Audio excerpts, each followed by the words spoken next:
Hey guys, welcome back. 15,000 രൂപയ്ക്ക് താഴെ വരുന്ന ബെസ്റ്റ് ആയിട്ടുള്ള 4 ഫോൺസായിട്ട് ഈ ഒരു വീഡിയോയിൽ ഷെയർ ചെയ്യുന്നത്.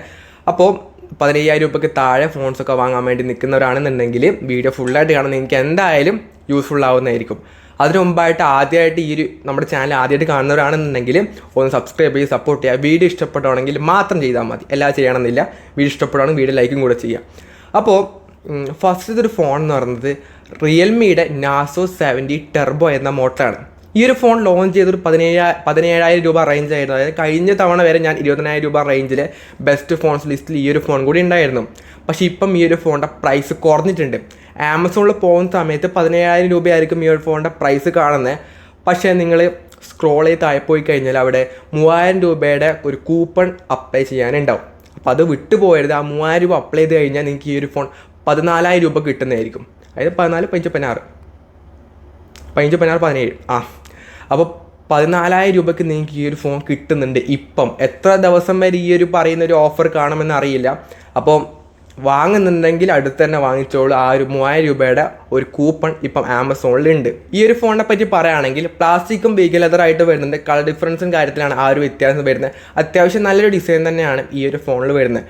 ഡിസ്പ്ലേ വൈസ് പറയുകയാണെങ്കിൽ 6.67 ഇഞ്ച് വരുന്ന ഫുൾ HD ആയിട്ടുള്ള OLED 120Hz ഡിസ്പ്ലേ ആണ് വരുന്നത്. 1200 നിറ്റ്സിൻ്റെ ബ്രൈറ്റ്നസ്സും വരുന്നുണ്ട്. ഫ്ലാറ്റ് ആയ ഡിസ്പ്ലേ ആണ്. മെയിനായിട്ട് ഗെയിമിംഗ് ഓറിയൻറ്റഡ് ആയിട്ടുള്ള ഒരു മോഡലാണ്. അതുകൊണ്ട് തന്നെ ഫ്ലാറ്റ് ഡിസ്പ്ലേ മച്ച് ബെറ്റർ. പിന്നീട് ക്യാമറ ആണെങ്കിൽ 50 MB പ്രൈമറി ക്യാമറ വരുന്നുണ്ട്. 2 MB ഡെപ്ത് സെൻസർ എന്തിനോ വേണ്ടി കൊടുത്തിട്ടുണ്ട്. സെൽഫി ക്യാമറ ആണെങ്കിൽ 16 MB സെൽഫി ക്യാമറയും വരുന്നുണ്ട്. റിയർ ക്യാമറയിൽ 4K തന്നെ വീഡിയോ ഷൂട്ട് ചെയ്യാൻ വേണ്ടി പറ്റും. 4K 30 FPS ആണ് സപ്പോർട്ട് ചെയ്യുന്നത്. പെർഫോമൻസ് വൈസ് പറയുകയാണെങ്കിൽ MediaTekന്റെ Dimensity 7300 എന്ന ചിപ്സെറ്റാണ് ഈ ഒരു ഫോണിൽ വരുന്നത്. ആൻഡ് സ്കോറൊക്കെ പറയുകയാണെങ്കിൽ അറൗണ്ട് ഒരു 7,50,000 ആ റേഞ്ചൊക്കെ വരുന്നുണ്ട്. സോ ഈ ഒരു 14,000 രൂപയ്ക്ക് നിങ്ങൾക്ക് ഇത്രക്കും നല്ല പെർഫോമൻസ് കിട്ടുന്ന വേറൊരു ഫോൺ ഇപ്പോൾ അവൈലബിൾ അല്ല. So best level of performance ആ ഒരു പ്രൈസ് പോയിന്റ് കിട്ടുന്നുണ്ട്. പിന്നെ 2+3 ഇയേഴ്സിൻ്റെ ആൻഡ്രോയിഡ് അപ്ഡേറ്റ് ആണ് ഈ ഒരു ഫോണിൽ കിട്ടുന്നത്. ബാറ്ററി ആണെങ്കിൽ 5000 mAh ബാറ്ററി, 45 വാട്ടിൻ്റെ ഫാസ്റ്റ് ചാർജിങ്ങും വരുന്നുണ്ട്. പ്രൈസ് ഞാൻ നേരത്തെ പറഞ്ഞു തന്നെയാണ്. 6GB 128GB ആണ് ബേസ് മോഡൽ. ഇപ്പം ഈ ഒരു ഫോൺ 14,000 രൂപയ്ക്ക് കിട്ടുന്നുണ്ട്. സോ അത്യാവശ്യം ഈ ഒരു റേഞ്ചിൽ 15,000 രൂപയ്ക്ക് നിങ്ങളൊരു best gaming orient performance orient ആയിട്ടൊരു ഫോൺ നോക്കുന്നുണ്ടെങ്കിൽ ഈ ഒരു ഫോൺ എടുത്തോ. വേറെ ഏതൊരു ഫോണിലേക്ക് പോകേണ്ട ആവശ്യമില്ല. This is the best phone. ഇനി അടുത്ത രണ്ടാമത്തെ മോഡൽ എന്ന് പറയുന്നത് iQയുടെ Z9X അല്ലെങ്കിൽ വിവോ T3X. ഏതോ എടുത്തോ ഡിസൈനിൻ്റെ കാര്യത്തിൽ മാത്രമേ വ്യത്യാസം വരുന്നുള്ളൂ.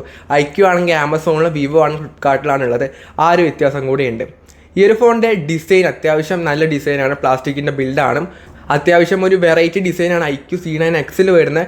T3Xലും ഒരു വെറൈറ്റി ഡിസൈൻ തന്നെയാണ്. സോ കാണാനൊക്കെ കൊള്ളാം രണ്ട് ഫോണും. ഡിസ്പ്ലേ വൈസ് പറയുകയാണെങ്കിൽ 6.72 ഇഞ്ച് വരുന്ന ഫുൾ HD ആയിട്ടുള്ള IPS LCD ഡിസ്പ്ലേ ആണ് വരുന്നത്. 120Hz ഹൈ റിഫ്രഷ് റേറ്റും വരുന്നുണ്ട്. അത്യാവശ്യം ഫ്ലാറ്റ് ഡിസ്പ്ലേ ആണ്. അത്യാവശ്യം കൊള്ളാം. ഡിസ്പ്ലേ വൈസ് കൊള്ളാം. ഒന്നാമത് ഇതിൻ്റെ പ്രൈസ് ഭയങ്കര കുറവാണ് കമ്പാരിറ്റീവ്ലി. അത് ഞാൻ പറയാം പ്രൈസിൻ്റെ കാര്യത്തിൽ. പിന്നീട് ക്യാമറ ആണെങ്കിൽ 50 MB പ്രൈമറി ക്യാമറ വരുന്നുണ്ട്. 2 MB ഡെപ്ത് സെൻസർ കൊടുത്തിട്ടുണ്ട്. സെൽഫി ക്യാമറ ആണെങ്കിൽ 8 MB സെൽഫി ക്യാമറ മാത്രമേ വരുന്നുള്ളൂ. അത്രയേ ഉള്ളൂ. പിന്നീട് 4K 30 FPS വീഡിയോസ് റിയർ ക്യാമറയിൽ സപ്പോർട്ട് ചെയ്യുന്നുണ്ട്. സോ അന്നൊരു കാര്യമാണ്. അത്യാവശ്യം ഒരു ഡീസൻറ്റ് ക്യാമറ മാത്രമേ ഈ ഒരു ഫോണിൽ വരുന്നുണ്ടാവും. ദെൻ പെർഫോമൻസ് വൈസ് പറയുകയാണെങ്കിൽ കോൾകോം സ്നാപ്ഡ്രാഗണിൻ്റെ 6 Gen 1 എന്ന പ്രോസറാണ് വരുന്നത്. ആൻഡ് സ്കോറൊക്കെ ആണെങ്കിൽ ഒരു 5,60,000 ആ റേഞ്ച് മാത്രമേ കിട്ടുന്നുള്ളൂ. എന്നാലും ഒരു ഡീസൻറ്റ് പെർഫോമൻസ് ഈ ഒരു ഫോണിൽ വരുന്നുണ്ട്. 6000 mAh ബാറ്ററിയും 45 വാട്ടിൻ്റെ ഫാസ്റ്റ് ചാർജറും ബോക്സിനകത്ത് തന്നെ കിട്ടുന്നുണ്ട്.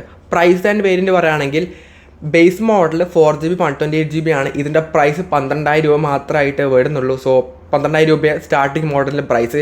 6GB 128GB വേരിയൻ്റെ പ്രൈസ് 13,500 രൂപയാണ്. സോ 13,500 രൂപയ്ക്ക് തന്നെ നിങ്ങൾക്ക് ഇതിൻ്റെ 6GB RAM കിട്ടുന്നുണ്ട്. സോ ആ ഒരു പ്രൈസ് റേഞ്ചിൽ നോക്കുകയാണെങ്കിൽ ഇതൊരു ബെസ്റ്റ് മോഡലാണ്. ഒരുപാട് കാര്യങ്ങൾ കുറവുണ്ട്. ക്യാമറയുടെ കാര്യത്തിലാണെങ്കിലും ഡിസ്പ്ലേ ആണ് അങ്ങനെ വേറെ ലെവൽ സംഭവമൊന്നുമല്ല.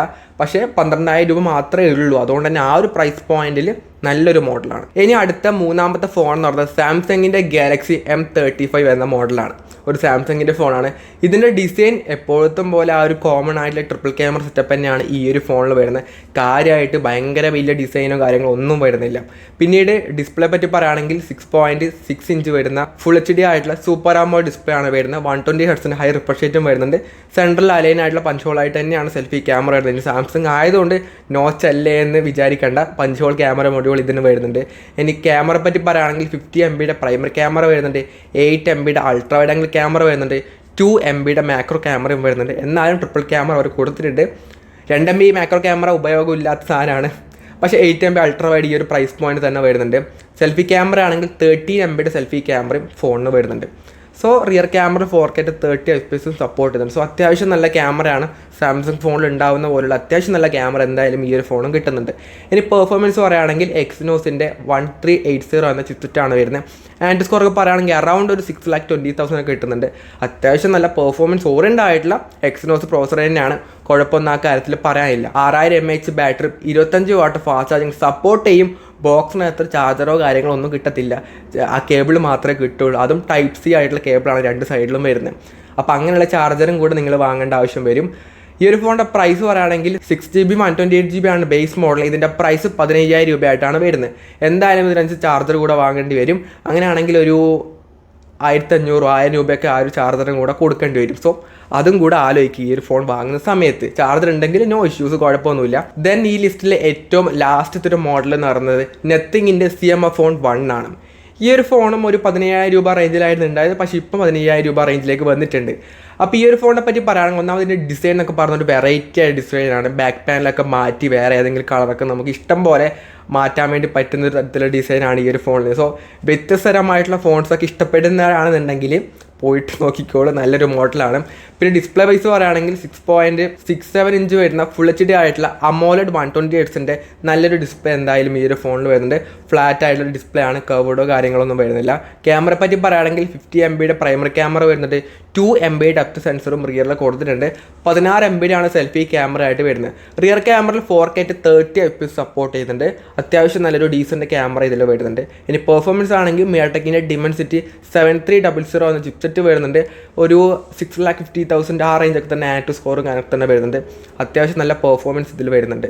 ദെൻ ബാറ്ററി ആണെങ്കിൽ 5000 mAh ബാറ്ററി, 33 വാട്ടിൻ്റെ ഫാസ്റ്റ് ചാർജറും ബോക്സിനകത്ത് കിട്ടുന്നില്ല, സെപ്പറേറ്റ് വാങ്ങേണ്ടി വരും. സാംസങ് പറഞ്ഞ പോലെ തന്നെ ബോക്സിനകത്ത് ചാർജർ ഇതിൽ ഉണ്ടാവില്ല, അതും സെപ്പറേറ്റ് വാങ്ങണം. പ്രൈസ് ആൻഡ് വേരിയൻറ്റ് പറയുകയാണെങ്കിൽ 6GB 128GB ആണ് ബേസ് മോഡൽ. ഇതിൻ്റെ പ്രൈസ് 15,500 രൂപയായിട്ടാണ് വരുന്നത്. 17,000 രൂപ റേഞ്ചിലെ മോഡലായിരുന്നു, ഇപ്പോൾ 15,500 രൂപ കിട്ടുന്നുണ്ട്. സോ നല്ലൊരു മോഡലാണ്. ചാർജർ ഇല്ല എന്നുള്ള കാര്യം മാത്രമേ ഒരു കുഴപ്പമായിട്ട് പറയാനുള്ളൂ. സോ ഈ 4 ഫോൺസിലും ഏതാണ് നല്ലതെന്ന് ചോദിച്ചു കഴിഞ്ഞാൽ നിങ്ങൾ മെയിനായിട്ട് പെർഫോമൻസ് ആണ് നിങ്ങൾക്ക് വേണ്ടതെന്നുണ്ടെങ്കിൽ ഒന്നും നോക്കണ്ട, റിയൽമിയുടെ നാസോ 70 ടർബോ പോയി എടുത്തോ. ഒരു കിടനായിട്ടുള്ള മോഡലാണ്.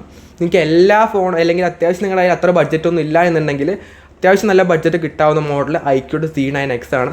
12,000 രൂപ തൊട്ട് തന്നെ സ്റ്റാർട്ടിംഗ് ഉണ്ട്. 4GB RAM വേരിയൻറ്റ് മാത്രമേ വരുന്നുള്ളൂ. പിന്നെ സാംസങ്ങും നമ്മുടെ CMF-1 അത്യാവശ്യം നല്ല മോഡലാണ്. രണ്ടും പോയി എടുത്തോ, കുഴപ്പമൊന്നും അതിനെപ്പറ്റി പറയാനുള്ള. ചാർജർ ഇല്ല, അതൊരു മെയിൻ ഇഷ്യൂ ആണ് ഈ 2 ഫോണിലും. അതാണ് പറയാനുള്ളത്. അപ്പം ഈ ഒരു വീഡിയോ യൂസ്ഫുൾ ആണെങ്കിൽ ലൈക്ക് ചെയ്യുക, ഷെയർ ചെയ്യുക, സബ്സ്ക്രൈബ് ചെയ്യുക. So it's your friend Abhinav signing off. By.